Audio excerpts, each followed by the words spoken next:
እኔ በግሌ እንኳን ሀገሬን እንኳን የሰጣችሁኝን ኃላፊነት በብቃት ልወጣ ይቅርና ራሴንና ቤተሰቤን መከላከል የማልችልበት ፖዚሽን ላይ ነበር።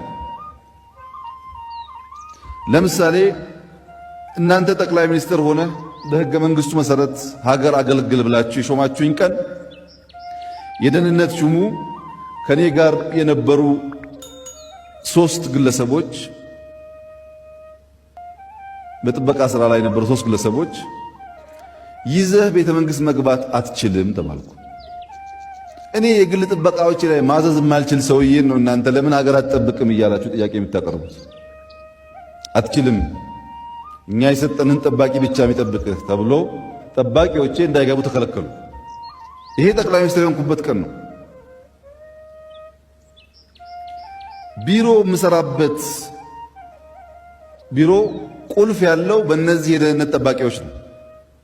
ከፍተው የሚያስገቡኝ አስወጥተው የሚቆልፉብኝ እነሱ ናቸው። ቢሮዬ ውስጥ ካሜራ ቢኖር መቅረጫ ቢኖር ማንኛውም ጉዳይ ቢኖር በሌሎች ሀገራት እንደተለመደው ቢሮዬን ካውንተር ሰርቪላንስ አሰርቼ አጸድቼ ስራ ልሰራ አልችልም። ምክንያቱም ጠዋት ሳልገባ ገብተው የፈለጉትን አስተካክለው በፈለጉ ሰዓት መጥተው ነው ግባ የሚሉኝ። ስለዚህ በስልክም ልናገር አልችልም። አቶ ደመቀን ጠርቼም ልወያይ አልችልም። ቢሮዬ ከኔ ቁጥጥር ውጭ ነው ማለት ነው። የምጠበቀው ብቻ ሳይሆን ቢሮዬም በሰዎች እጅ ነው። ከቢሮ በተጨማሪ የቤቴ ዋናው ቁልፍ በእነዚህ ኃይሎች ነው። አስገብተውኝ የሚቆልፉብኝ እነሱ ናቸው።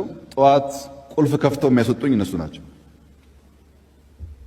እዚህ ውስጥ ነው እናንተ ሀገር እርምጃ አልወሰደም አልተከላከለም የሚል ጥያቄ የምትጀምሩት ማለት ነው። የእናንተን ደህንነት ሳይሆን የራሴና የልጆቼን ደህንነት ማረጋገጥ የሚችልበት ፖዚሽን ላይ አልነበርኩም። በዚህ ግን አያበቃም። ወታደር ስለነበርኩኝ እስቲ አንድ ስቴፕ ሮጬ ለማምለጥ እንኳን የሚችልበት መንገድ ካለ ግቢውን ለማየት ፈልጌ በአካባቢ ያሉ ሰዎች ቢሮዬና ቤቴ በእጄ አለመሆኑን አውቄያለሁ። ግቢዬን ለማወቅ ግቢ እንመልከት ስላቸው ይሄ እኮ አልተለመደም አሉኝ። ጠቅላይ ሚኒስትር ግቢ ማየት ማለትማ አልተለመደም፣ ከቢሮ ቤት ብቻ ነው። አርብ ካስገባንህ ሰኞ መተን እስከምንወስድ ቤት መቀመጥ። ቤት ማለት ቤት ነው እንጂ በረንዳም አይቻልም። አይ እኔ እንደዛ አይነት ጠቅላይ ሚኒስትር አይደለሁም፣ አካባቢዬን በደንብ ካላየው ቸገራለሁ ብዬ በግድ ግቢ ወጣ ማለት ከቤቴ ውጭ ያለውን ግቢ ለማየት። ይሄ ግቢ የታወቀ ክፍለ ከተማ የለውም፣ የታወቀ ቀበሌ የለውም፣ ግን ደንበኛ መንደር አለው። በየአጥሩ ስር ላስቲክ አለ፣ ደሳሳ ጎጆ አለ፣ የጭቃ ቤት አለ፣ ትልልቅ ሰዎች አሉ፣ ሕፃናት አሉ፣ ሴቶች አሉ። ይሄ ግቢ መንደር ይሁን ቤተ መንግስት ይሁን ግልጽ አይደለም። ዙሪያውን ስትዞሩ አጥሩ በሙሉ ሰው ነው። እነዚህ ሰዎች የሥራ ድርሻቸው ምንድነው? ምን ያደርጋሉ የሚለው ጉዳይ ግልጽ አይደለም። በየቦታው ሽንት ቤት አለ፣ በየቦታው ጎጆ ቤት አለ፣ ላስቲክ ቤት አለ። ልክ የጎዳና የሚመስል አጥር ተንተርሶ የተሰሩ የላስቲክ ደሳሳ ቤቶች አሉ፣ ሰው ያለባቸው። ስለዚህ ቢሮና ቤት ብቻ ሳይሆን ግቢም ሮጦ ለማምለጥ በፍጹም ማይቻል በአደገኛ ሁኔታ ውስጥ እንዳለው በግልጽ ተገነዘቡ። አንድ ስቴፕ ከግቢ ውጭ ልመልከት ብዬ ሳይ በዚህ በኩል ጥይት ቤት የሚባል በመቶዎች የሚቆጠሩ ሰዎች ያሉበት፣ በዚህ በኩል ፓርላማ ጥበቃ ተው የተቀመጡ ሰዎች ያሉበት፣ በዚህ በኩል ገራጅ የቤተ መንግስት ገራጅ ተብሎ በጣም በርካታ ሰዎች ያሉበት፣ ዝቅ ስትሉ የብሔራዊ ደህንነት ከህግ ውጪ ከአዋጅ ውጪ ስፔሻል ወታደሮች አሉት። ስፔሻል ትጥቅ ያላቸው ወታደሮች አሉት። ስለዚህ ከቢሮና ከቤት ቢመለጥ ከግቢ አይቻልም። ከግቢ ቢመለጥ ዙሪያው እንዳልኳችሁ ነው። ባጭሩ ዘመናዊ እስር ቤት ውስጥ ያለ ጠቅላይ ሚኒስትር መሆኔን አወቅኩት።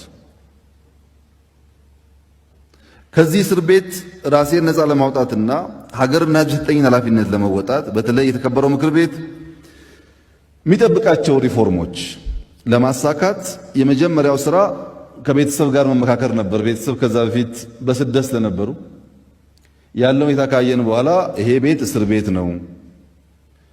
እዚህ ተቀምጠን በቲቪ የወጣን ጠቅላይ ሚኒስትር መሆን አንችልም። ስራ ይፈልጋል፣ ሪስክ አለውና ወደ መጣችሁበት ተመለሱ በሚል ተስማምተን ቤተሰብ ወደ መጣበት መልሰን በየቀኑ መታፈንም መታገትም መገደልም ሊያጋጥም እንደሚችል በማሰብ ነው የመጀመሪያው ወር ለቶሳ የተሰራው። እንደ ጠቅላይ ሚኒስትር ሳይሆን በእስር ቤት ያለ አንድ ነገር ግን ወጥቶ በሚዲያ መታየት የሚችል ሰው ይሄን ኃይል ይሄንን መንግስት ወይም በዚህ ሰው የሚመራው መንግስት ነው ለውጥ አታመጣም ወይ የሚል ጥያቄ የሚነሳው። ከዚያ በኋላ ከጓደኞቻችን ጋር የነበረው ምክክር በተለይ ከምክትል ጠቅላይ ሚኒስትሩ ጋር ህዝቡ ይሄን ይፈልጋል፣ እኛ ያለንበት ሁኔታ ይሄን ይመስላል፣ ሐሳቦች ማሰብ መጻፍ እንችላለን። ነገር ግን የጻፍነውን ስራ አስፈጻሚ ለሚባለው ወይም ካቢኔ ለሚባለው ብናወያይ ሐሳባችንን የሚያሳካ ሳይሆን የሚያደናቅፍ ኃይል ነው። እንዴት አድርገን ነው ህዝቡ የሚጠብቀውን ለውጥ ልናመጣ የምንችለው የሚል ጥያቄዎች አንስተን ተነጋግረን ሳንዱች አፕሮች እንከተል። ይሄን ስራ አስፈጻሚ ምናምኑን ለጊዜው እንተወውና ከላይ ሐሳብ እንለይ፣ ከታች ህዝባችን እንዲገነዘብ እናድርግ። መሃል ላይ ያለውን አመራር በዚህ እያፈን ትንሽ ለውጥ ወደ ኋላ እንዳይመለስ ህዝቡ ያለውን ሁኔታ እንዲገነዘብ የህዝቡንም ብሶት ማድመጥ የምንችልበትን መንገድ እንፍጠር ብለን ተስማማን። ይሄ በጣም ፈጣን ነገር ነው ነገራችሁ፣ በየቀኑ የሚደረግ ነገር። በዚሁ አግባብ ህዝባችን ጋር እንገናኝ፣ ህዝቡን እናድምጥ፣ ለህዝብ ሐሳባችንን እንሽጥ። ህዝቡ ወታደራችን ይሁን ጠባቂያችን ይሁን፣ ህዝቡ ለውጥ እንዳይቀለበስ የሚቆም ይሁን። እኛ ደግሞ በድፍረት ወደ ህዝብ እየወጣን ሐሳቦቻችንን ለህዝብ እናካፍላል። ይሄም ብለን የመጀመሪያው ጉዞ ወደ ሶማሌ ክልል ነው የወሰንነው። ወደ ሶማሌ ክልል የወሰንበት ምክንያት አሁን ያያችሁት አደጋ መጀመሪያ የተዘጋጀው በሶማሌ ክልል ነበር። የሰለጠነ ከ30 ሺህ በላይ የታጠቀ ልዩ ኃይል ተደራጅቶ ከላይ እስከ ታች ተቀናጅቶ ኢትዮጵያን የማፈራረስ ህልሙ የመጀመሪያው ታርጌት በዚያ ክልል ነው የሚሰራው።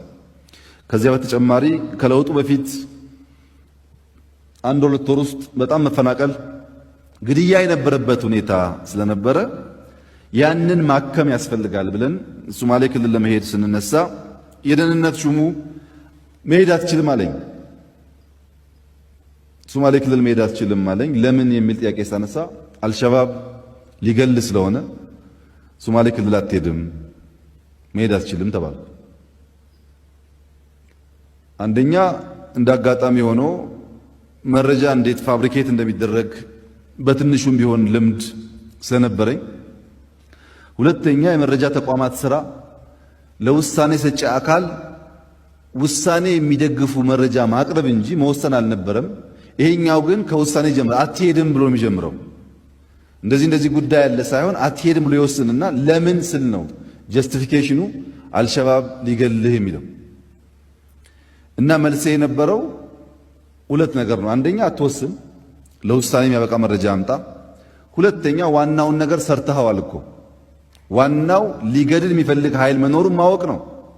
ትልቅ ስራ የሰራኸው እንዳይገለኝ ተከላከል፣ እኔ ደግሞ ስራ ያለ ስራ። ባታቅ ኖሮ ድንገተኛ አደጋ ያጋጥመኛል። አሁን ስላወቅ ይሄን ኃይል ተከላከልና እኔ ስራ ያለ ስራ ብዬ ሶማሌ ሄድኩ። ሶማሌ ክልል ጥሩ ጊዜ ነበረ እንደምታስታውሱት። ከህዝብ ጋር ተወያየን፣ መጣን። ከሶማሌ ክልል ስመጣ ሁለተኛው ጉዞ ወደ መቀሌ ነበር። የትግራይ ህዝብን በለውጡ በነበረው ሁኔታ እንደ ማንኛውም የኢትዮጵያ ህዝብ የተጎዳ ህዝብ ነው። ነገር ግን አደናጋሪ ነገሮች ሊፈጠሩ ስለሚችሉ ህዝቡን ቀረብ ብለን በራሱ ቋንቋ ያለንን ቅርበት ብናሳይ መልካም ነው ብለን ወደ ትግራይ ክልል ሄድን። በእርግጥ ትግራይ ሲሄድ ሊገልህ የተዘጋጀ ኃይል አለ አልተባልኩም። ሄጄ ከተወያየን በኋላ